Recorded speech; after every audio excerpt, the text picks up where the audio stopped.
Canteen దగ్గర police duty చేశారు కదా, ఇప్పుడు అన్నగారి డ్యూటీ చేయడానికి జైలుకు వచ్చారా? అవునరా అన్నగా, నేను నీకేం ఉపయోగపడ్డాను? జీవితంలో నా వల్ల నువ్వెప్పుడు నష్టపోతూనే ఉన్నావు. చిన్నప్పుడు నా వల్ల చదువుకు దూరం అయ్యావు. ఇప్పుడు నా కారణంగానే వాళ్ళు నిన్ను ఈ కేసులో ఇరిగిస్తే ఇంటికి దూరం అయ్యావు. థ్యాంక్స్ అమ్మా. నా కోసం కన్నీళ్లు పెట్టేవాళ్ళు కూడా ఉన్నారని నిరూపించుకున్నావు. ఎలా ఉన్నావురా? జైల్లో ఉన్నా ఇంట్లో ఉన్నట్టే ఉంది. నాన్న నన్ను ఇప్పుడు దోషిగానే చూస్తాడు కదా.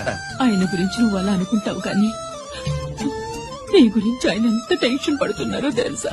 దేనికి? జైలు నుంచి తప్పించుకుంటానన్నా? అది మాత్రం కరెక్ట్ గా ఊహించాడు. అంటే ఆ బోర్డు చూడు, ఖైదీలు 213 అని ఉంది. తెల్లారేసరికి ఆ నంబరు 212 అవుతుంది. తమ్ముడు, ఆ పని మాత్రం చేయొద్దు. ఇల్లీగల్ గా వాడిని నిరికించాను. లీగల్ గా నేను విడిపించుకుంటాను. ఈ లోపు తొందరపడి జైలు నుంచి పారిపోనని నాకు మాట